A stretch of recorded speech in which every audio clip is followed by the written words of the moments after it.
busy sa mga picture. Nauna pa kayo sa amin. Kaya nga eh. Hindi ko.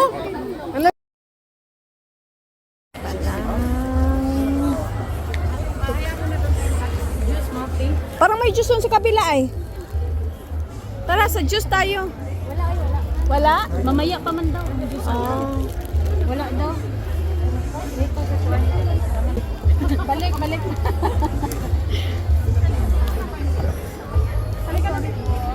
Kaya nga.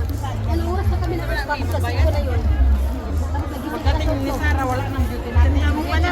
Ay, ang ganda no. Ay, thank you.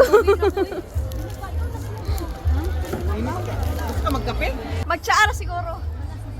Magtsa na lang ta. Oo. Kay kwan ka o kamumay. Ay, kamumay.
Open the doors to the public and usher in much-needed assistance in different regions across the country. In Luzon, Cagayan Valley, Pangasinan, and Bicol. In Visayas, Panay and Negros Islands, Eastern Visayas, Cebu, Bohol, and Siquijor. And in Mindanao, Caraga, Western Mindanao, Southern Mindanao, and the Bangsamoro Autonomous Region in Muslim Mindanao. In addition, extension of Pilipinas noong 2021. Isama sila pagtanggol ng edukasyon at kaunlaran, Exhibition Chairperson ng Local School Board of the Regional Development Council. Siya rin ay naging opisyal ng National Movement of Young Legislators at ng League of Cities of the Philippines. Bilang patunay ng kanyang patuloy na paglago sa pampublikong serbisyo, tinapos niya ang General Staff Course ng Armed Forces of the Philippines at nagtapos ng Master in Public Management mula sa Development Academy of the Philippines noong 2011. Naipasa rin niya ang Graduate Program ng Philippines ang Philippine Judicial Academy at naging kasosyo sa Carpio and Duterte Lawyers. Ang kanyang malasakit ay umaabot din sa mga taong gawain na siya ay mahalag bilang miyembro ng Board of Governors ng Philippine Red Cross noong 2014. Siya rin ay miyembro ng Armed Forces of the Philippines Army Reserve Command at kasalukuyang may ranggo bilang Colonel. Noong 2022, siya ay nakalag bilang pangalawang Pangulo ng Republika ng Pilipinas na may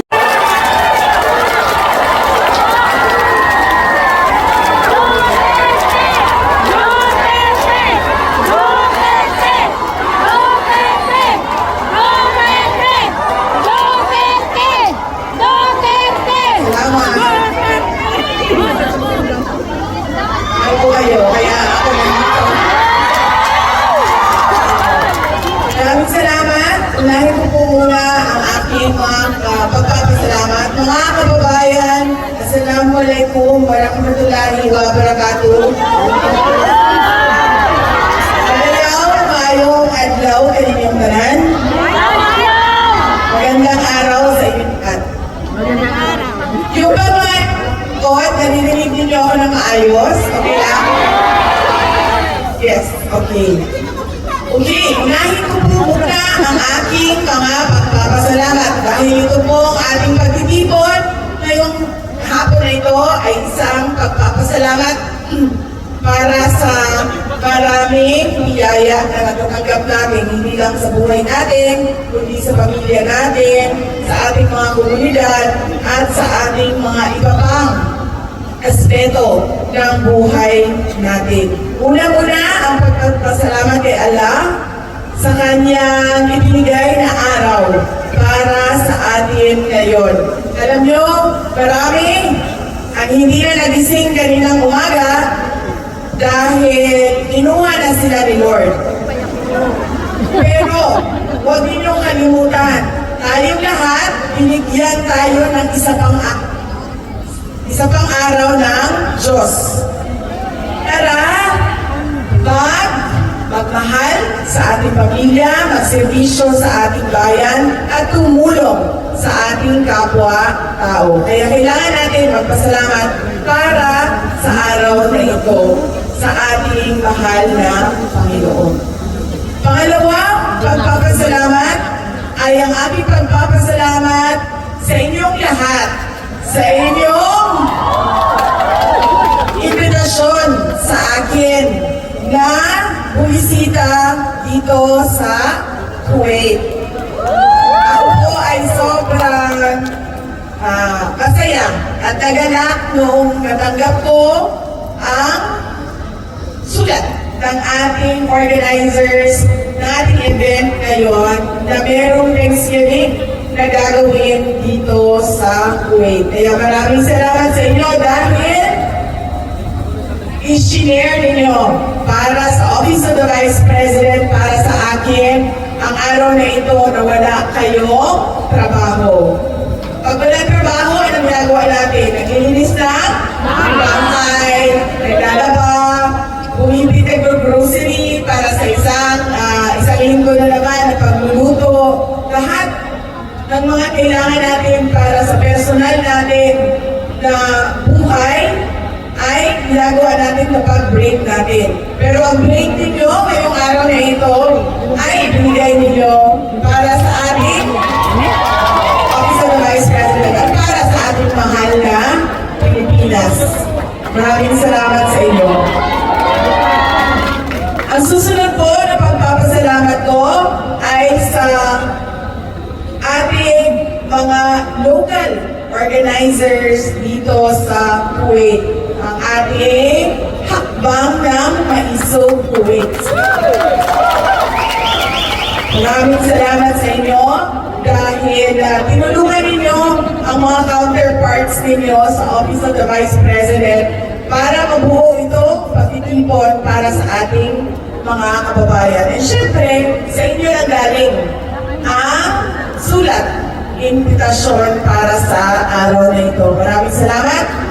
Ang sabi ko nga sa aming kasamahan sa Office of the Vice President na huwag lang ilimita sa mga members ng hakbang ng Maisog ang ating invitation dahil napakaraming mga ibang kababayan natin na hindi naman miyembro ng kung anumang organisasyon pero sila pa rin ay sumusuporta. So, susunod na pagpapasalamat ay sa Government of the Kingdom of Kuwait. Nagpapasalamat tayo sa kanilang pagtanggap sa atin dito sa kanilang bansa at sa pag-coordinate at pagsuporta ng programa ngayong hapon na ito. Ang susunod na pagpapasalamat ay mula po sa akin. Ang pagpapasalamat ko sa inyong tulong, sa inyong suporta, sa inyong kampanya, sa inyong boto noong nakaraang 2022 na halalan. Maraming salamat sa inyong mga kababayan. Alam niyo po, una kong isip na baka namin yung overseas absentee voting. Nakita namin doon yung trend ng mga boto at sabi ko sa sarili ko, kung itong trend na ito, yun din ang trend sa inyong patuloy na suporta sa Office of the Vice President at sa akin. Maraming salamat sa inyo dahil nandiyan pa rin kayo ang abogado at sabi niya, paabot sa mga kababayan kung ano yung ginagawa ng defense team, legal defense team ni dating Pangulong Rodrigo Duterte. Ang susunod ay pag-uusapan natin kung ano pa yung pangarap natin para sa ating bayan na hanggang ngayon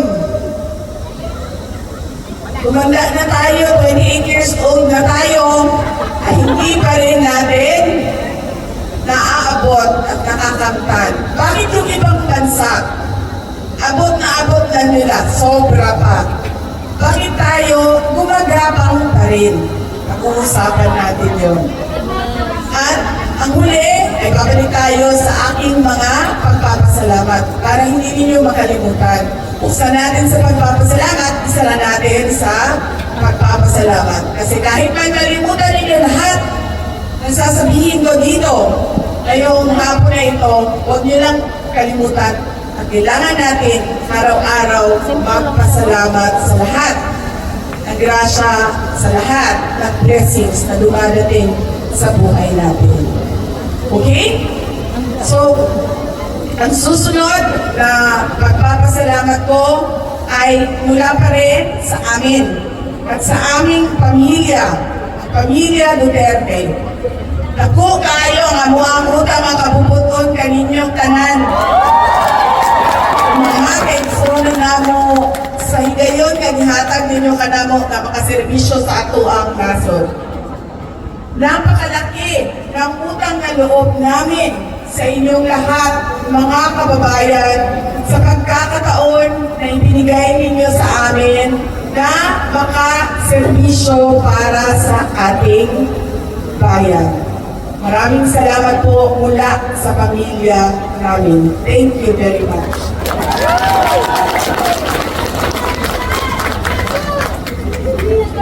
Ang susunod na pagpapasalamat ay ang pagpapasalamat po ni dating Pangulong Rodrigo Duterte.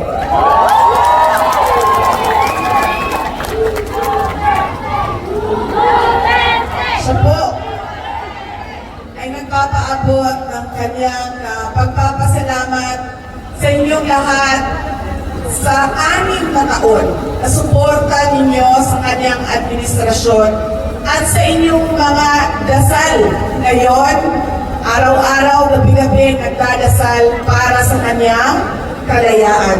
Mula po sa kanya, gusto niyang malaman ninyong lahat, alam niya na nagpapakita kayo ng suporta sa iba't ibang paraan para sa kanya, pagdarasal, pag-rally, pag-prayer vigil, at lahat na naglalabas ng mga saloobin sa social media.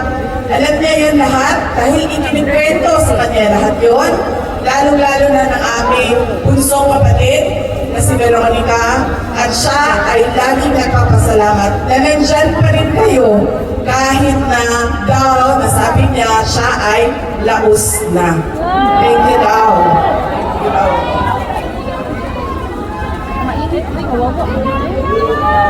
Nalimutan ko pala. Sandali, ito yung pinaka-importante sa lahat eh. Kaya tayo nakakatulong kanina eh.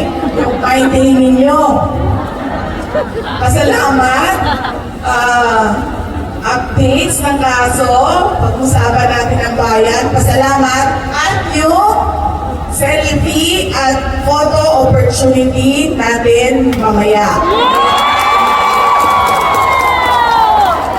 Kaya, ibilisan ko ng konti. Ang oras ko na inalat para sa akin sa inyong programa ngayong hapon ay 3 to 5 p.m. Ibilisan ko ng konti ang aking talumpati kasi sinabi sa akin 900 daw yung ang magpapapicture. 900. Pero kailangan natin ng oras doon sa pagpapapicture. Hindi ba kayo kaya? Ginawa niyo lang sana 1,000.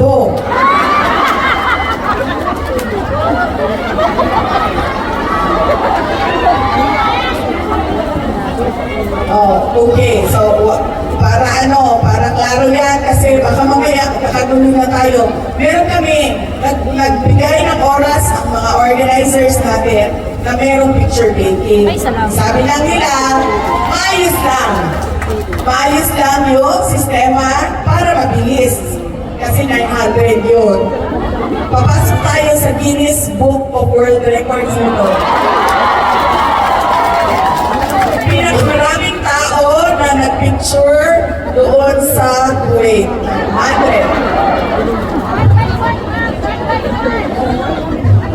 Alam nyo, kanina, maaga ako dumating kasi di ba yung live galing sa Pilipinas? Yung mga ibang organizers natin, nandito na sila. 3 a.m. yung call time nila. In fact, hindi siguro 3 a.m. 3 a.m. ako dumating. Pero sila, kasi pagdating ko, nandito na sila, ibig sabihin, mas maaga pa sila na dumating dito sa ating venue para Dito ka talaga makaantay ba? Yung malalim ba siya? Halina kayo! Yala, eat, eat, eat. Diretso na ako dito, Ate Bang. Hello! Okay naman. Ako no problem.